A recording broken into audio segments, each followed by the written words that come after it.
বৃন্দাবনে এটা আমাদের চতুর্থ দিন তথা অন্তিম দর্শন। প্রতিদিন দর্শনে বেরিয়ে এখন প্রায় সবাই কম বেশি অসুস্থ, তাই আজ আর সকালে বেরোবো না, একেবারে বিকেলে চলে গিয়েছিলাম ইস্কন মন্দির।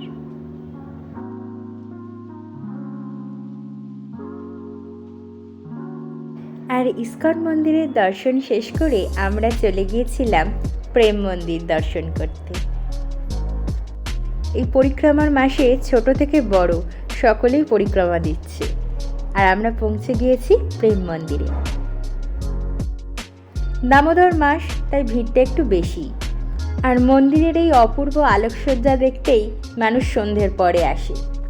আরও একটা জিনিস সন্ধ্যের পরে দেখা যায়, সেটা হলো ওয়াটার লাইট শো। এই ওয়াটার লাইট শো 6:30টার পর থেকেই শুরু হয়ে যায়, প্রায় 8টা পর্যন্ত চলে। মন্দিরে প্রবেশের পর থেকেই যেদিকেই তাকাবেন সেদিকেই ভগবানের কোনো না কোনো লীলার দর্শন করতে পারবেন। চলুন আগে মন্দিরের ভিতরটা দর্শন করে আসি।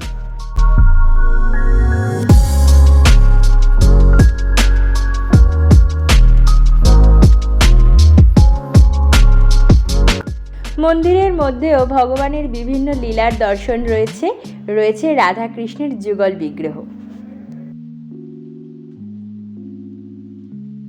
আর দর্শন শেষে চলে এসেছি ওয়াটার লাইট শো দেখতে।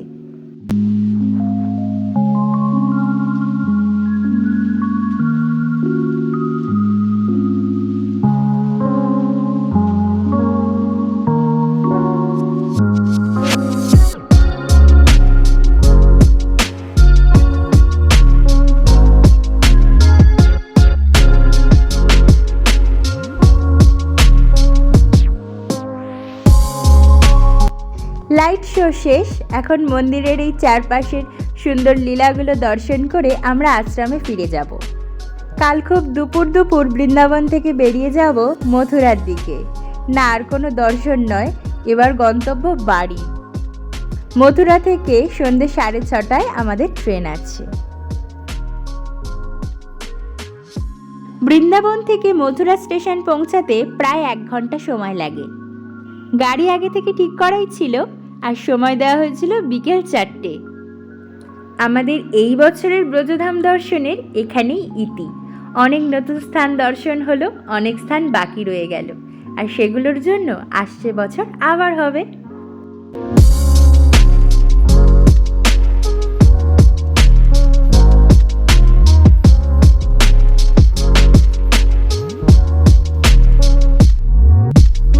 চলে এসেছি মথুরা স্টেশনে। এখনো পর্যন্ত আমাদের ট্রেন একদম কারেক্ট টাইমে ছিল। ফিরে আসার একটু মন খারাপ ছিল, তবে এই চারপাশের সুন্দর দৃশ্য সেই মন খারাপটাও ভুলিয়ে দিয়েছিল।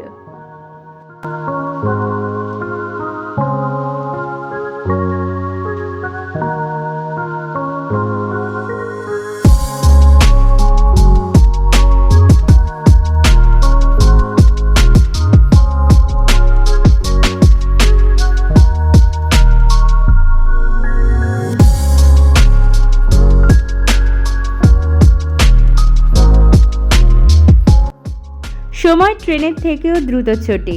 এই কয়েকটা দিন যেন চোখের পলকেই কেটে গেল। এখন আসানসোল ঢুকছে, আর মাত্র কিছুক্ষণ কলকাতা স্টেশন আসতে।